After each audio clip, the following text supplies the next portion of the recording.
वो ज्यों की त्यों बनी रहेगी, इसको जन्म मृत्यु से छुटकारा नहीं मिलेगा। इसको भगवान ऐसा सोच रहे हैं। भगवान सोच रहे हैं, हमारे आचार्य लिखते हैं कि अगर मैं इसको देखता हूं तो इसके पाप भस्म हो जाएंगे, और पाप तो भस्म हो जाएंगे, लेकिन इसकी हृदय की जो दुर्वासनाएं हैं वो नष्ट नहीं होंगी। पाप नष्ट हो जाएंगे, तो फिर जब तक हृदय की दुर्वासनाएं नष्ट नहीं होंगी, पाप नष्ट भी हो गए तो पुनः पाप करेगी ये, पुनः पाप करेगी ये। इसके कारण भगवान ने देखा नहीं, आंखें बंद कर ली। भगवान ने आंखें बंद कर ली। हमारे आचार्यगण इस प्रकार लिख रहे हैं, ये इसे बोलते हैं उत्प्रेक्षा, अपने रियलाइजेशंस हमारे आचार्यगण बोल रहे हैं कि अगर मैं इसको करुणा दृष्टि से देखता हूं तो अपने पापों से मुक्त हो जाएगी, और अगर मैं इसको क्रोध भरी दृष्टि से देखता हूं तो ये भस्म हो जाएगी जल के। भगवान कृष्ण सोच रहे हैं ऐसा। हाँ, तो दोनों ही परिस्थितियों में इसकी दुर्वासनाएं हृदय से नहीं जाएंगी, और फिर उसी कारण इसको पुनः जन्म मृत्यु के चक्र में भ्रमण करना पड़ेगा। इस प्रकार भगवान सोच रहे थे, इसलिए भगवान ने अपनी आंखें बंद कर ली।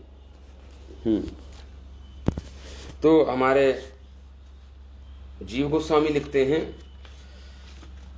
और कारण बताते हैं आंखें क्यों बंद की भगवान ने।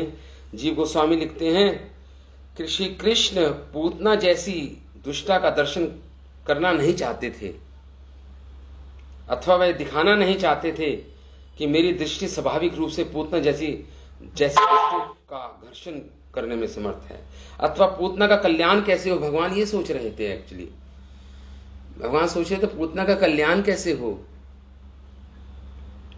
इसलिए पूतना का वध एक आवश्यक कृत्य है, अथा नेत्र बंद कर लिए। अगर पूतना का कल्याण करना है भगवान को तो उसका वध करना ही पड़ेगा, क्योंकि जिन असुरों का भगवान के द्वारा वध होता है उनको भी भगवत प्राप्ति हो जाती है। इसलिए भगवान ने कहा इसका वध करना आवश्यक है। भगवान ये सब सोच रहे हैं, इसलिए आंखें बंद की भगवान ने अपनी, पूतना के कल्याण के बारे में सोच रहे हैं। अथवा मानो नेत्र बंद करके विचार कर रहे हो, भगवान विचार कर रहे हैं नेत्र बंद करके कि मैं तो सारे सद्गुणों की निधि हूं, स्त्री वध करने पर मुझे लज्जा आ रही है। मानो उसे ढक लेना चाहते हैं।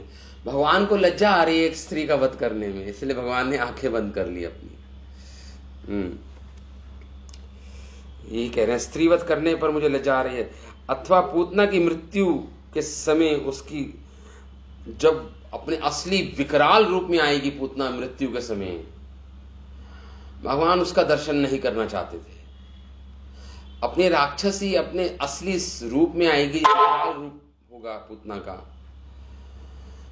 6 कोस इतनी बड़ी पूतना। तो इसलिए भगवान ने नेत्र बंद कर लिए। श्री कृष्ण स्वयं तो अनंत हैं, पूतना जैसी दुष्टाओं के लिए मृत्यु रूप भी हैं। लेकिन भगवान को उसने ऐसे उठा लिया अपनी गोद में, पूतना ने जिस प्रकार कोई विषैले सर्प को उठा लेता है रस्सी समझकर, इस प्रकार सुखदेव गोस्वामी कह रहे हैं। तो अब हम आगे के श्लोक पढ़ते हैं। श्लोक संख्या 9, 10वां स्कंद, 6ठा अध्याय, आगे पढ़ते हैं। सुखदेव गोस्वामी आगे कहते हैं, श्रीमद् भागवतम का 6ठा, कह रहे हैं, ताम तीक्ष्ण चित्तामतिं वामचेष्टिता वीक्षयान्तरकोशवरी परिच्छद्द सीवतः वरस्त्रियं तत्प्रभया च धर्षिते निरीक्ष्यमाणे जननीं हृतिदिष्टाम्। तस्मिन् स्तनं दुर्जरवीर्यमुल्बणं घोर अङ्गम् अदाय शिशु ददौ अथागाढं करभ्यां भगवान् प्रवीड्य तत्प्राणसमं रोषसमन्वित अपिबतः। 4 श्लोक पढ़ूंगा मैं, फिर इसके पर चर्चा करेंगे। पतमान अपि तत् देहस्त्री गव्यति अंतर्द्रुमान् चूर्णयामास राजेन्द्र महतासी तत् अद्भुतम्। ईश मात्राउगम दृष्टम आस्यहं किरीकंदरः नासिकं गंडशैलस्तननं रौद्रं प्रकीर्णः अरुणमूर्धजम्। अंधकूपगभीरक्षं पुलिन आरोह भिक्षणं बद्धसेतु भुजगुरु अंग्री शून्यतोय हृदि उदरम संत्रसुः स्म तत् वीक्षये गोपगोपै कलेवरं पूर्वतुः तत् निश्वनित भिन्न हृत्कर्णमस्तकाः। ये इन श्लोके 4 श्लोक हैं जिसमें जो बता रहे हैं कि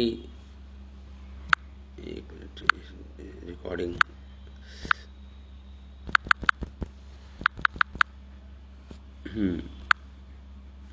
तो आगे बता रहे हैं।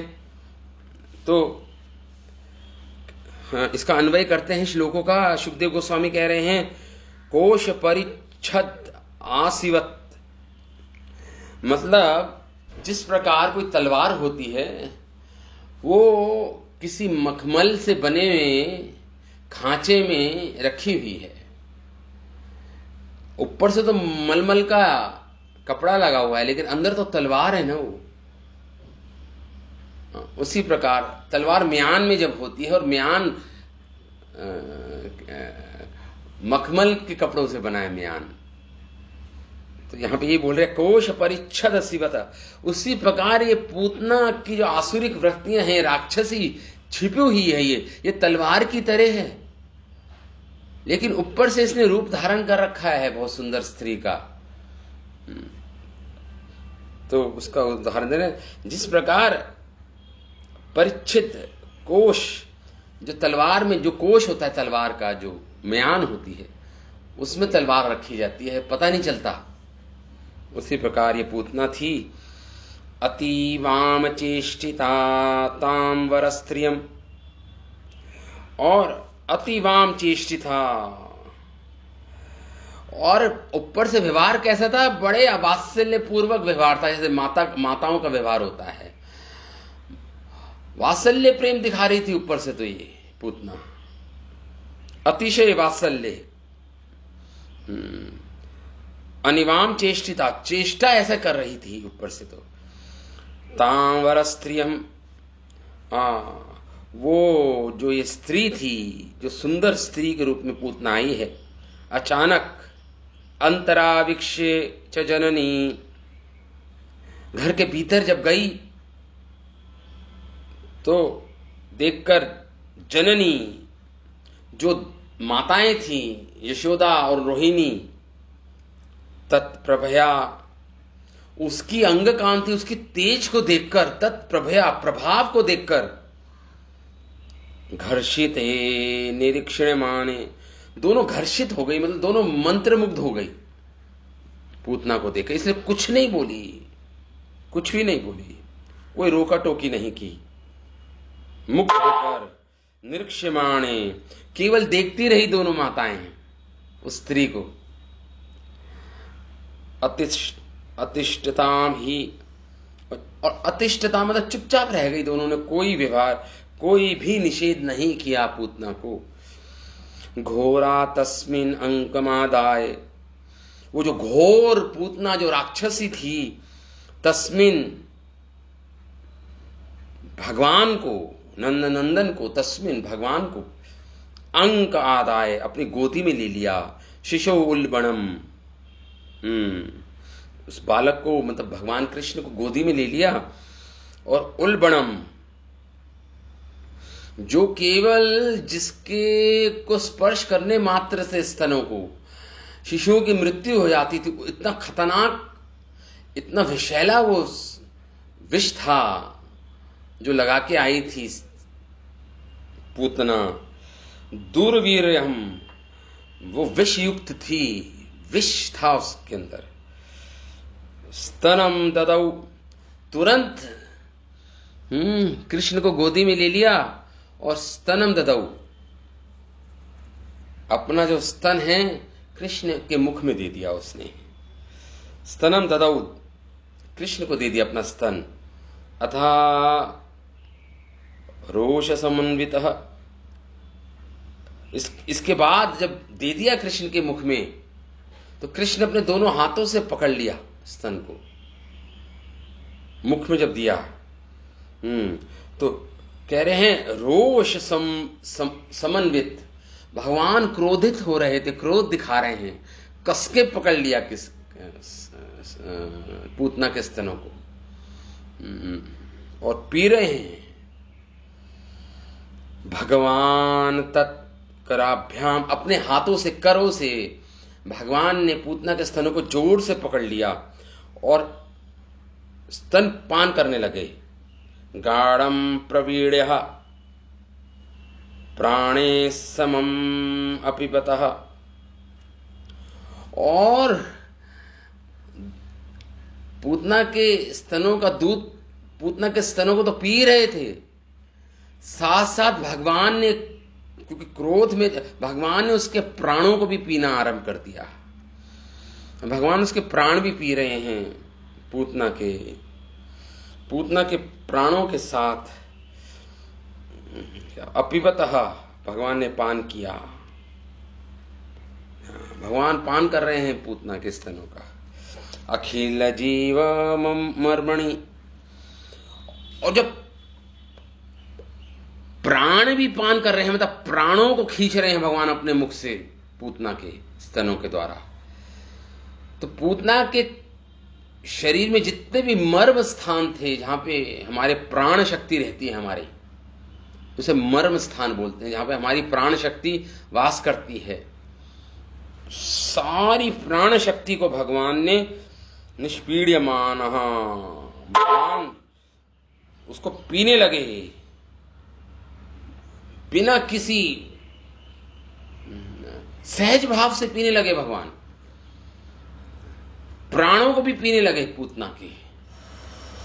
तो जब प्राणों को पीने लगे तो पूतना तो बिल्कुल घबरा गई, पूतना घबरा गई बहुत ज्यादा। कहती है मुंच मुंच, छोड़ो मुझे, छोड़ो छोड़ो, ऐसे कहती है पूतना, मुंच मुंच, छोड़ो मुझे, छोड़ो, अरे बच्चे मुझे छोड़ो, मुंच मुंच करके पुकारती है। अलम इति प्रभाविणी, प्रभाविणी मतलब प्रभाषिणी, प्रभाषिणी मतलब भाषण, मतलब जोर जोर से चिल्ला रही है पूतना, प्रभाषिणी। मुंच मुंच, छोड़ो मुझे, छोड़ो, कह रही है अलम, अब पान करना बंद भी करो, छोड़ो मुझे, अब पान मत करो। प्रभाषिणी सनेत्रे निवृत्य, उस पूतना के दोनों नेत्र जो थे वो जैसे विवर्त्या, बाहर निकल रहे थे उसके शरीर से, दोनों नेत्र। इतनी विभल हो गई पूतना, मान लो उसके दोनों नेत्र बाहर निकल रहे हो, क्योंकि भगवान उसके प्राण शक्ति को पी रहे थे पूतना की। चरणों बारंबार। अब क्या हुआ, जब पी रहे थे, आंखें बाहर निकल रही थी और अपने दोनों हाथ और पैरों को पटक रही थी जोर जोर से, पूतना पटक रही थी जो दोनों हाथ पैरों को, चरणों, भुजौ, मुंह, और बारंबार पटक रही थी, शिपंती, बारंबार जमीन पे पटक रही थी अपने दोनों हाथ पैरों को। प्रस्विन्न गात्रा, प्रस्विन्न गात्रा मतलब पसीने से लथपथ हो गई थी पूतना, पसीने से लथपथ हो गई थी। प्रस्वीन गात्रा, रुरोध, और रुदन करने लग गई पूतना, रोने लग गई, जोर जोर से चिल्लाने लगी, रुदन करने लग गई पूतना, जब भगवान उसके प्राणों का पान कर रहे हैं।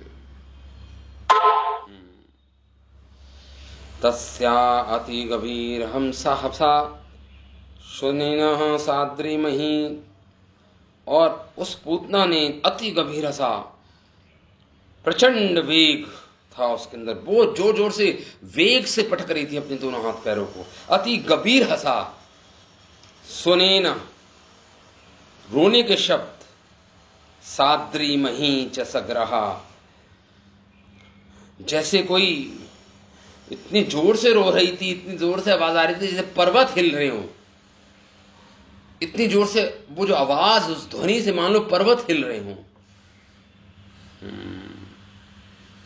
साद्री सही सग्रहा, जैसे नवग्रह हिल रहे हो, मतलब वहां तक आवाज जा रही थी बिल्कुल, इतनी जोर से रुदन था, विभल थी पूतना, व्याकुल थी। धी चचाल, जैसे मानो अंतरिक्ष विफल हो गए हों।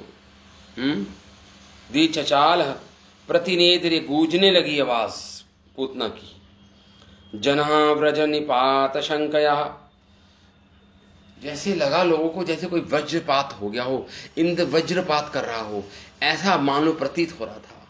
इतनी जोर से आवाज आ रही थी कि अंतरिक्ष तक, नवग्रह तक पर्वत कंपन हो रहा था पर्वतों में, जैसे इंद्र वज्रपात कर रहा हो, वज्रपात कर रहा हो। शितौ, मूर्छित होके पूतना गिर पड़ी। थे तो गिरने लगी पूतना, मूर्छित हो गई, क्योंकि भगवान निरंतर उसके कसके पकड़े हुए हैं भगवान, और प्राणों का पान कर रहे हैं।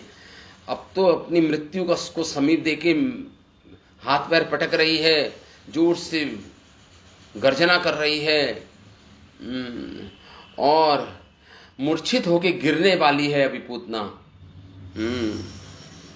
और भगवान मूर्छित होके गिरने लगी वो पूतना भूमि पर, शितौ, भूमि पर।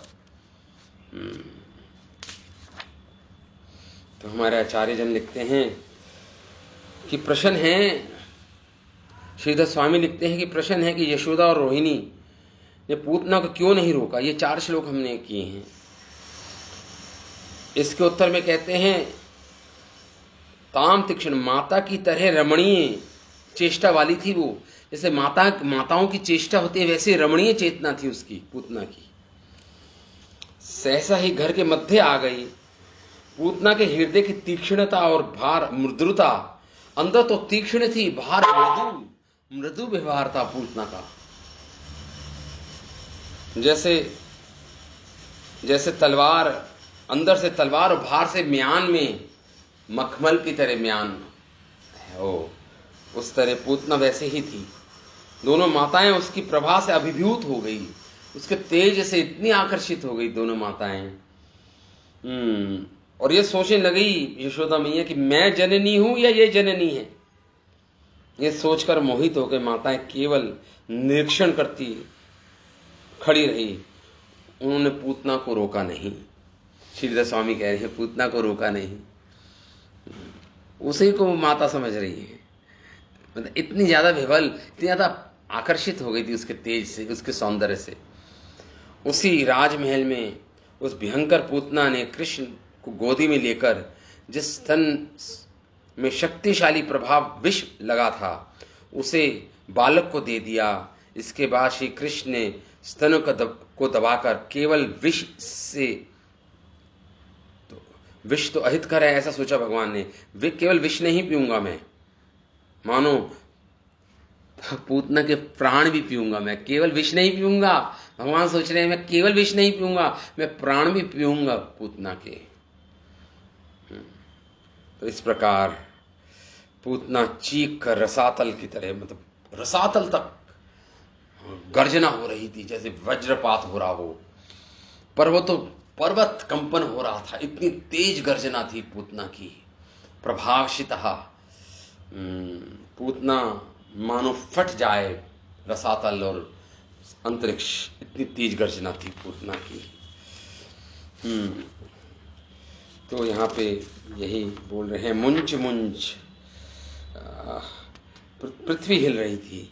श्री विश्वनाथ ठाकुर कहते हैं कि दोनों माताओं ने रोका नहीं, मेरे पुत्र का अभिदय करने के लिए ये अंबिका आई है।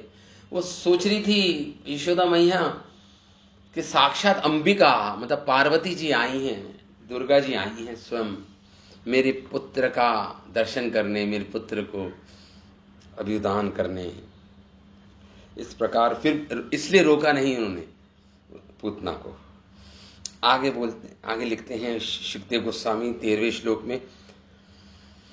13वां श्लोक में लिखते हैं, हम 4 श्लोक पढ़ेंगे।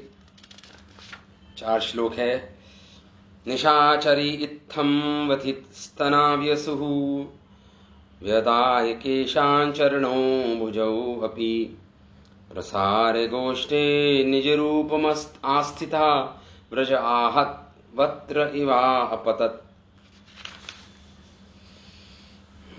पतमाना अपि तत् देह त्रिगव्यमूर्ति गव्ययूति अंतर त्रिगव्य अंतर द्रुमान् चूर्णयामास राजेन्द्र महत् आसीत् तत् अद्भुतम्।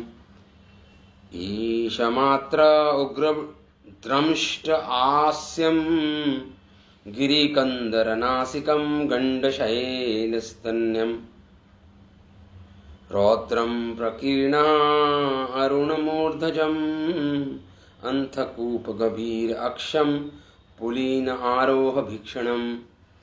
बद्धसेतु भुज उरु अंगरिः शून्यतोय हृदय उदरम् संत्रसूस्म तद्वीक्ष्य गोपगोपये कलेवरम्। पूर्वं तु तत् निस्वनितः भिन्नं हत कर्णमस्तकाः। अब अगले 4 श्लोकों में शुकदेव गोस्वामी कहते हैं, 13, 14, 15, 16 और 17 भी 5 श्लोकों में कहते हैं शुकदेव गोस्वामी, नृप हे राजन परीक्षित, नृप इत्थम व्यवस्थितना। इस प्रकार भगवान कृष्ण के चूसने से व्यवस्थित स्तनः, अत्यंत पीड़ा हो रही थी उसको अपने स्तनों में, अत्यंत पीड़ा हो रही थी इसको अपने स्तनों में। लिखा है व्यथी स्तना, व्यथना हो रही थी स्तनों में, व्यथी स्तनः निज रूपम, और अपने असली रूप में आ गई पूतना, अपने असली रूप में आ गई। निज रूपम आस्थितः, स्थित हो गई। अपने जब मरने वाली है, प्राणों को भगवान पान कर रहे हैं, तो पूतना अपने असली रूप में आ गई। निज रूपम आस्थितः, निशाचरी, वो निशाचरी पूतना, व्यदाय, उसने अपना मुंह खोला, मुख खोलकर, व्यदाय केशान, उसके बाल बिखर गए, बाल बिखर गए पूतना के। चरणों भुजौ अपि प्रसार रहा, अपने हाथ पैर पटकने लगी भूमि पर। व्यसौ व्रजाहरतः, ऐसा लग रहा था मान लो इंद्र, इतनी तेज से गर्जना हो रही थी, इतनी तेज से कंपन हो रहा था पूतना के हाथ पैर पटकने से और आवाज निकालने से, रोने से, कि मान लो इंद्र वज्रपात कर रहा हो।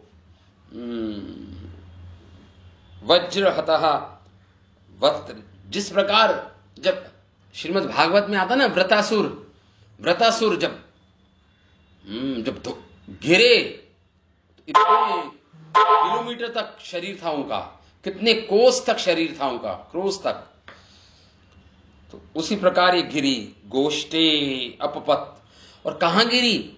हमारे आचार्यजन कहते हैं वृंदावन में, ये व्रज में जहां गोपियां रहते थे उन पे नहीं गिरी ये गिरी ब्रज के बाहर, ब्रज मतलब ब्रज में ही था, लेकिन बिल्कुल जैसे होता ना बॉर्डर पे गिरी, मतलब जिससे इसके नीचे कोई गोपी ना आए।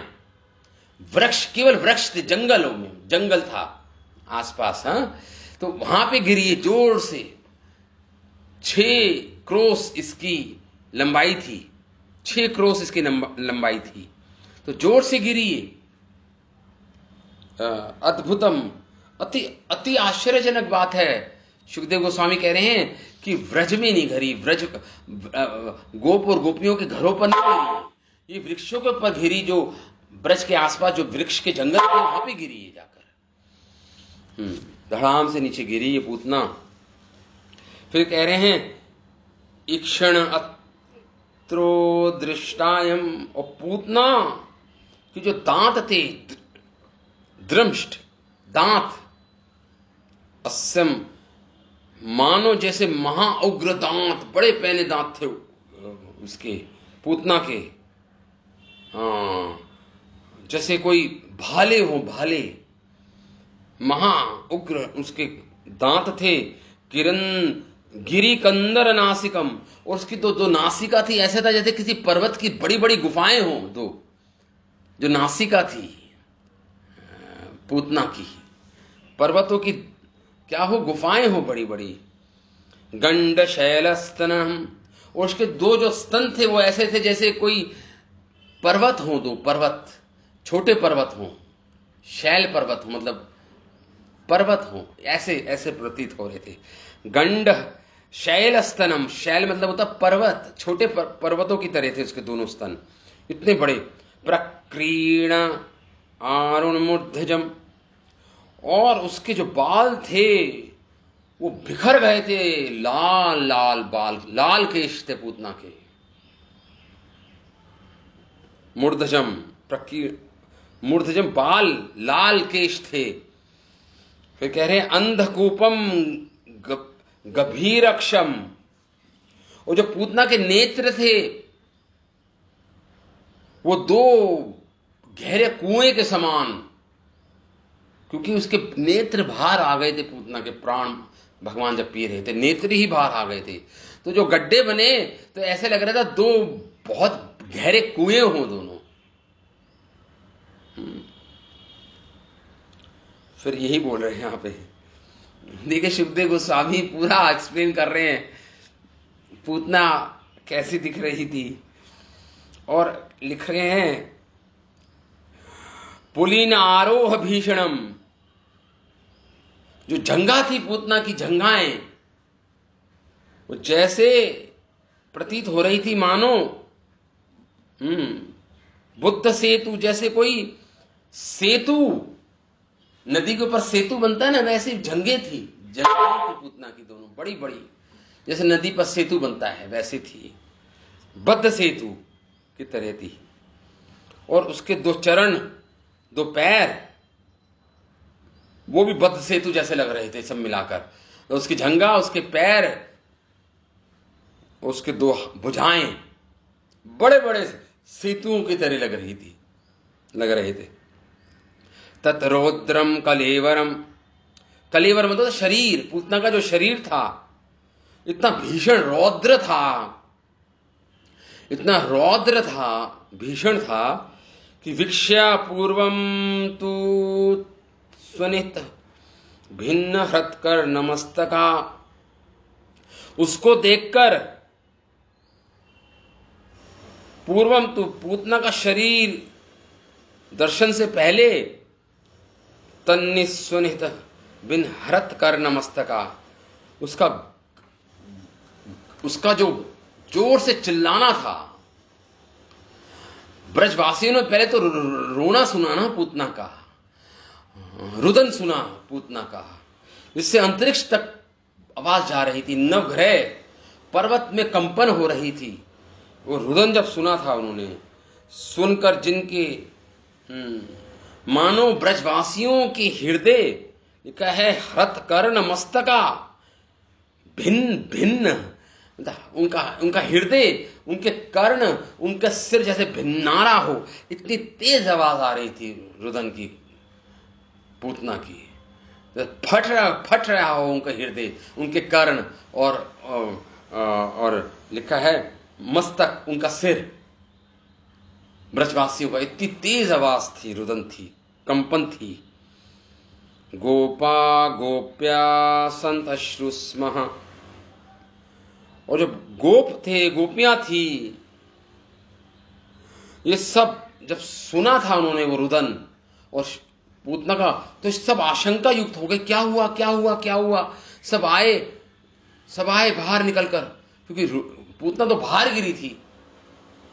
सब आए आशंका युक्त होकर, सब बाहर आए चिल्लाकर, सब उसकी भयंकर चिल्लाहट से सारे गोपियां बाहर आ गए। बाहर आ गए। इसमें हमारे इन 5 श्लोकों पे हमारे आचार्य लिखते हैं, श्रीधर स्वामी,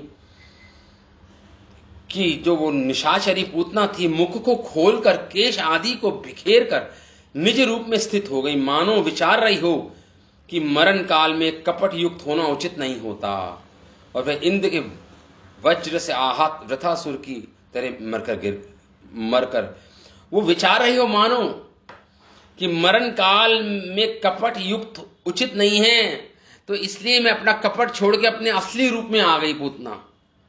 ये विचार कर रही है पूतना कि भाई अब तो मरण काल आ गया है मेरा, अब मैं अपने असली रूप में आ जाती हूं। कपट अच्छा नहीं है मरण काल में, तो कम से कम जीवन भर में कपटी रही, लेकिन मरण काल में तो कपट छोड़ देना चाहिए मुझे, तो अपने असली रूप में दिखा देती हूं। तो असली रूप में आ गई थी पूतना। इस प्रकार हमारे आचार्य लिख रहे हैं। उसके गिरते ही 6 कोस के बीच में आने वाले सभी वृक्षों को उसने चूर्ण कर दिया, जैसे चूर्ण बन गया, वो चूर्ण कर दिया सारे वृक्षों को। इतनी भारी, इतनी लंबी, 6 कोस, आई थिंक 1.5 कितने किलोमीटर का एक क्रोस होता है। जब 84 कोस की परिक्रमा करते हैं वज्रमंडल की, 84 कोस, तो 6 कोस जितनी बड़ी थी ये पूतना। और ये कहां गिरी? भगवान की लीला शक्ति ने इसको कहां गिराया? वृक्षों में जो जंगल थे वहां पे गिराया, ब्रज के अंदर ही। हल्के दंड के समान उसके उग्र दांत, उसके युक्त मुख वाले कलेवर को देखकर सभी गोप और गोपियां भयभीत हो गए। भय के हेतु रूप में पूतना के देह की 8 पदों द्वारा विशेषता बताइए। अब ये 8 श्लोकों में बताइए। सुखदेव गोस्वामी ने पूतना के शरीर का विवरण किया है, उसका असली जो रूप था 8 श्लोकों में सुखदेव गोस्वामी ने विवरण किया है। उसके देह में पर्वत की तरह नासिका थी, जो हमने डिस्कस किया। अंधे 2 कुएं के समान उसकी आंखें में जो कुएं के समान थे, ऑर्बिट। इस प्रकार हमारे आचार्य जन लिखते हैं। श्रीधर लिखते, राक्षसी अपने रूप में स्थित हो गई। मृत्यु से पीड़ित होने पर वह अपनी राक्षसी माया से अपने रूप की रक्षा करने में समर्थ नहीं हुई। पीड़ा की विवशता के कारण अंतपुर में उड़कर ग्राम को भी लांघ कर वह भारी प्रदेश में गिरी। वो उसके शरीर में जैसे मान लो, और जब गिरी तो वृक्षों को जैसे चूर चूर कर दिया उसने। वृक्षों को इतना वजन था पूतना के अंदर, जैसे वृक्ष चूर्ण हो गए हों, पिस गए हों पूरे। अपी कि उसने जीवित रहते हुए जीवों को नहीं मारा। अपितु मरने पर ही उन्हें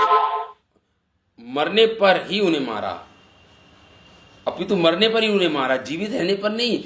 जितना तो उसने जीवित रहने पर नहीं मारा, जितने मरते हुए इतने जंगलों में जो जीव रहते थे, चराचर प्राणी, उनको मार दिया। 6 क्रोश के बीच जितने वृक्ष थे उतने वृक्ष का चूर्ण हो गया। वृक्षों का चूर्ण होना परंतु ग्राम का उल्लांघ जाना, ये अति आश्चर्य की बात है। कह रहे हमारे आचार्य की गांव में नहीं गिरी, ब्रज में नहीं गिरी। वह वृक्ष भी कंस के बगीचे के थे। वो वृक्ष भी तो मतलब कंस के बगीचे में जाके गिरी। कह रहे हैं वो वृक्ष भी कंस के बगीचे के थे वो वृक्ष, और इतने फल कंस के भोग्य थे, और इतने फल कंस के भोग्य थे, लिख रहे हैं यहां पे, उसके कलेवर, वो जो फल के वृक्ष थे जो कंस को जाते थे, उस पे गिरी वो जाकर। उसके कलेवर को देख गोप गोपी भयभीत हो गए, उसके शरीर को देख। हल्के दंड के समान विशाल उग्र दाढ़ाएं उसका देह था, इस प्रकार पुलिन के समान, सेतु के समान उसकी भुजाएं, जंगा उसके पैर थे। लिखा जल वाले तालाब के समान उदर, पेट बहुत बड़ा, जैसे कोई जलाशय है वैसे था उसका पेट। और गोप गोपियों के हृदय फट गए ये देखकर, इस रौद्र रूप को देखकर पूतना के फट गए उनके हृदय, उनके कर्ण, उनका मस्तक, गोप गोपियों को के हृदय को इसे फट गए। आगे बोल रहे हैं शुकदेव गोस्वामी, इतने सारे श्लोकों में देखो पूतना का ही वर्णन किया उन्होंने। शुकदेव गोस्वामी कह रहे हैं, बालम च तस्य उर्सी क्रीडान्तमकुतो भयम गोपस्य तूर्णम समीप्ते जुगृहु जात संभ्रमः यशोदारोहिणीभ्यां तम समं बालस्य सर्वतः रक्षां विहारे सम्यक् गोपपुच्छ भ्रमणादिभिः गोमूत्रेण स्नायित्वा पुनर्गो अजसा भर्कं रक्षां चक्रुष शुक्रतः द्वादश अंगेषु नाम भी। बहुत सुंदर। अब क्या हुआ, गोप जो गोपियां थी, जो प्रकार प्रेम करती थी कृष्ण को, जो गोपियां थी, और जो यशोदा मैया की सखियां थी इतनी सारी, यशोदा मैया तस्याह, वो मृत पूतना का जो शरीर पड़ा था उधर, उर्सी, और जो उसका वक्षस्थल पे कृष्ण क्या थे, उर्सी, कृष्ण उसके वक्षस्थल पे खेल रहे थे। पूतना के वक्षस्थल पर कृष्ण खेल रहे थे, मुस्कुरा रहे थे कृष्ण।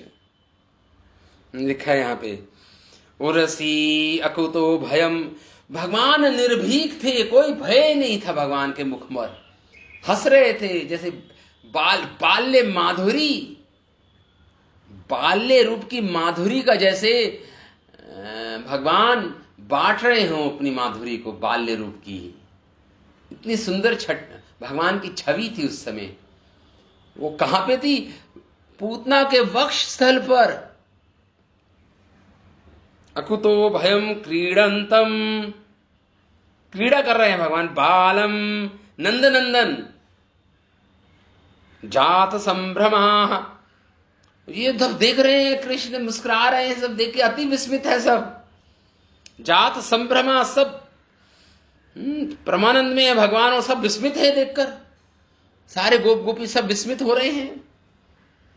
संभवती पूतना, अब वो कैसे, तो उन्होंने सीढ़ियां लगाई पूतना के वक्षस्थल पर चढ़ने के लिए, ब्रज वासियों ने सीढ़ियां लगाई, इतना ऊंचा वक्षस्थल था। लिख रहे हैं यहां पे, तो जल्दी से जुगृहु, सीढ़े चढ़ा के जब चढ़े तो जल्दी से गोपियों ने, यशोदा मैया की सखियों ने कृष्ण को गोद में उठा लिया, कृष्ण को गोद में उठा लिया। जुगृहु, जगृहु, और कृष्ण को हृदय से लगा लिया माता यशोदा ने। तहा यशोदा रोहिणीभ्याम समम,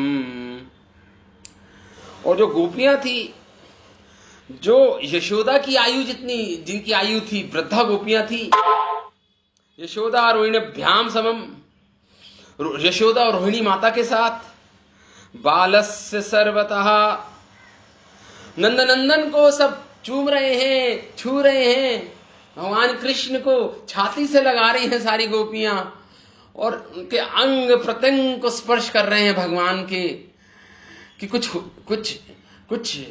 कुछ चोट तो नहीं लगी भगवान को? चूम रही हैं, छू रही हैं सारी गोपियां, यशोदा मैया, रोहिणी माता। और फिर क्या कर रही हैं? लिख रहे हैं यहां पे, सभी अंगों को गोपुच्छ भ्रमणादि भी, जो गौ माता की जो पूंछ होती है, जो बाल होते हैं पूंछ के, उससे क्या कर रही हैं? उससे झाड़ रही हैं कृष्ण के शरीर को। वो नजर लगने के लिए, जब नजर लग जाती है किसी की, उसमें गौ माता की जो पूंछ होती है उससे झाड़ते हैं, वो रक्षा करने के लिए, वो नजर को उतारने के लिए। तो यही कर रही हैं सारी। यद पुच्छ भ्रमणादि भी, गाय को पूंछ को घुमा रही है, गाय की पूंछ को, और राई के दाने लेकर कृष्ण की के ऊपर नजर उतारना वो कर रही हैं, स्पर्श कर रही हैं। इस प्रकार गोपियां कर रही हैं।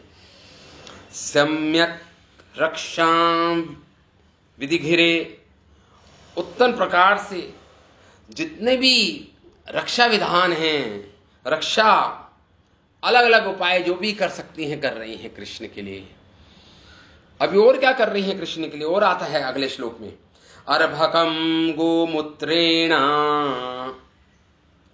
वो अर्भक मतलब वो बच्चा, वो छोटा सा बच्चा, उसे अर्भक बोलते हैं। वो शिशु, 6 दिन का शिशु, भगवान शिशु थे जब नवजात शिशु में 6 दिन के थे।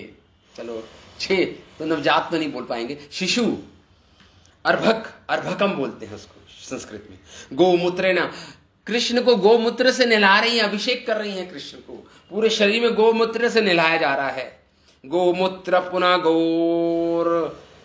गोरजसः, और गोधूली और गोमूत्र से कृष्ण को पे छिड़काव हो रहा है। देखिए, गोधूली और गोमूत्र से कृष्ण का पर छिड़काव हो रहा है। इतना सुंदर वर्णन कर रहे हैं सुखदेव गोस्वामी।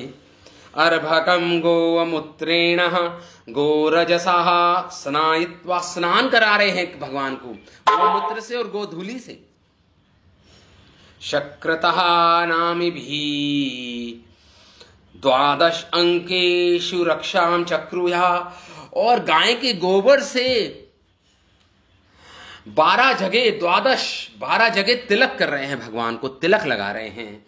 ओम केशवाय नमः, ओम नारायणाय नमः, ओम माधवाय नमः, ओम गोविंदाय नमः, ओम विष्णवे नमः, ओम मधुसूदनाय नमः, ओम त्रिविक्रमाय नमः, ओम वामनाय नमः, ओम मधुसूदनाय नमः, ओम त्रिविक्रमाय नमः, ओम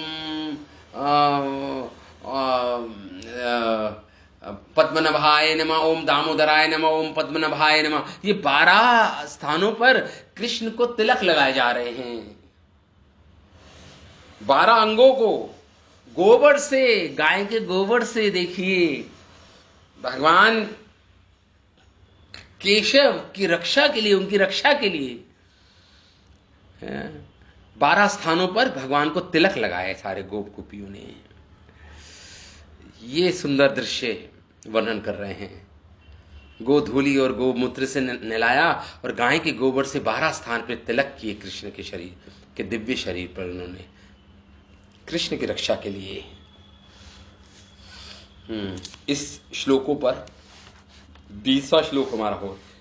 20वां श्लोक पर, 4 श्लोकों पर हमारे आचार्य लिखते हैं। पहले, पूतना के शब्द से ब्रजवासी जन भयभीत हुए, पुनः दर्शन कर अत्यंत त्रास युक्त हुए। इस आशय से कहते हैं, पूर्वम तुहु, पूतना के शब्द से ब्रजवासियों की हृदय कर्ण और मस्तक फट गए, डरे हुए थे सबके सब।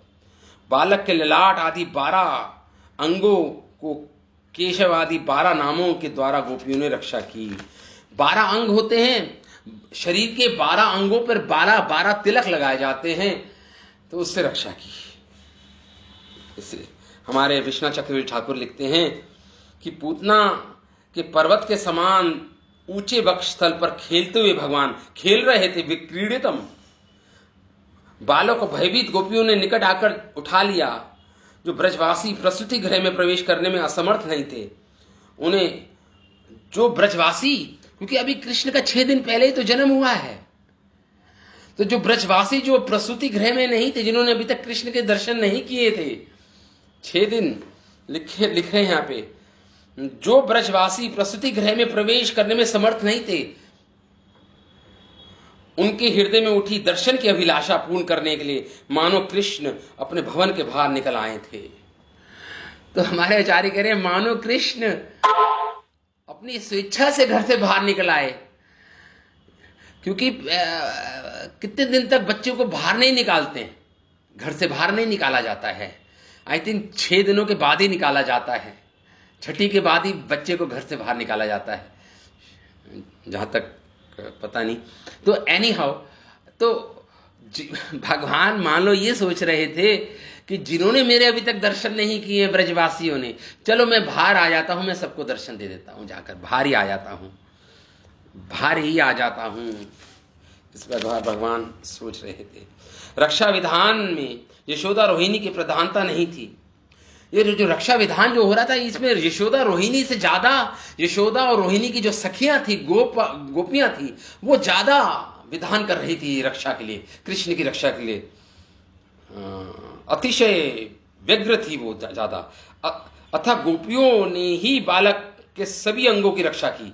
अथा सरसों उसराकर सूप के कोने से बालक का स्पर्श कर अनेक प्रकार से कृष्ण की नजर उतारी गई। गोबर द्वारा ललाट आदि 12 अंगों में केशव 12 नामों से कृष्ण की रक्षा की गई, तिलक लगाकर। इस प्रकार ये हमारा 20वां श्लोक तक पूरा हुआ। उसके बाद गोप्या, मैं पढ़ देता हूं इसको, शायद हम अगली बार हम संस्कृत के श्लोकों का उच्चारण कर देता हूं मैं। 20वां श्लोक हमारा हो गया है। यशोदा गोप 21वां श्लोक पे हैं, 21वें श्लोक में है। गोप्या संस्पृष्ट सलीला अंगेषु करयो पृथक पृथक नयनस्य आत्मनि अतः बालस्य बीजन्यासम् अकुर्वतः। गोप्या संस्पृष्टः सलीलः, गोपियों ने क्या किया? उसके बाद गोप्या संस्पृष्ट, स्पर्श किया गोपियों ने। क्या? सभी गोपियों ने गोप्या संस्पृष्ट सलीला, आचमन किया। सलीला मतलब होता है जल, जल से आचमन किया। ओम केशवाय नमः, ओम नारायण नमः, माधवाय नमः, आचमन किया इस प्रकार गोपियों ने। और आत्मनि अंगेषु करयो, और अपने हृदय आदि अंगों से गोपियों ने करयो, दोनों हाथों से पृथक नयनस्य, कृष्ण का अंग न्यास किया और कर न्यास। अंग न्यास और कर न्यास होता है। देखिए, किसी को पूजा करने से पहले इसे ये षड उपचार विधि बोलते हैं, इसको षड उपचार विधि। अंग न्यास करना पड़ता है। मुद्राएं आपने देखी होगी, पंडित लोग मुद्राएं बनाते हैं अलग अलग। अब पता नहीं, साउथ में तो हमने बहुत देखा है, पंडित लोग पहले न्यास, कोई भी ऑफर होता है या कुछ भी होता है, आप इस्कॉन मंदिर में भी जाएंगे, अंग न्यास और कर न्यास होता है। कर न्यास मतलब हाथों का न्यास। वो कैसे होता है? हाथों की शुद्धि, अलग अलग मुद्राएं बनाते हैं, हाथों से अलग अलग मुद्राएं बनाते हैं। अलग अलग मुद्राएं बनाते हैं ऐसे ऐसे करके। और अंग न्यास होता है अपने शरीर में छुआते हैं भगवान की जो पवित्र कुछ चंदन का पाउडर होता है या और भी चीजें होती हैं उसमें मिली हुई, उसको अपने सारे शरीरों पे छुआते हैं ताकि शरीर शुद्धि हो जाए, शरीर की शुद्धि हो जाए। और हाथों की शुद्धि के लिए करन्यास करते हैं और अंग न्यास करते हैं। तो ऐसा किया, तो गोपियों ने आचमन किया, अंग न्यास किया, करन्यास किया गोपियों ने। उसके बाद अथ तदनंतर बालस्य चरणादि अंको श्री बीज न्यास कुर्वतः, उसके बाद तदंतर अतः बालस्य भगवान कृष्ण को बालस्य चरणादि अंगों में, अब उनका भी, उनके शरीर को क्या कर रहे हैं, स्पर्श कर रहे हैं भगवान को, मंत्र का उच्चारण कर रहे हैं, चरण आदि अंगों में बीजन्यास कर रहे हैं, बीजन्यास अकुर्वतः। एक होता है बीज न्यास, बीज मंत्र का उच्चारण होता है इसमें, इसे बोलते हैं बीज न्यास। बीज मंत्र होते हैं जैसे ओम ह्रीम आइमा श्रोम, ओम श्रोम, ये जो बीज मंत्र होते हैं हमारे वेदों में, ये बीज न्यास कर रहे हैं, कृष्ण के शरीर का बीज न्यास कर रहे हैं। मतलब कृष्ण के शरीर की शुद्धिकरण कर रहे हैं। शुद्ध तो है ही भगवान, फिर भी उनको ऐसा लग रहा है स्पर्श किया कृष्ण को इस राक्षसी पुतनी ने, और भगवान के अंग प्रत्यंग को स्पर्श कर रहे हैं सारे गोपियां जन। इस प्रकार 21वें श्लोक में ये कर रहे हैं। बाकी 22वां 23वां 24वां श्लोक हम कल या मंडे को इसको पढ़ेंगे, हम चर्चा करेंगे। ठीक है। श्रीमद् भागवतम महाग्रंथ की जय। शिल वेद व्यास मुनि की जय। शिल सुखदेव गोस्वामी पाद की जय। शिल प्रभुपाद की जय। अनंत कोटि वैष्णव की जय। निताय गौर हरि हरि बोल।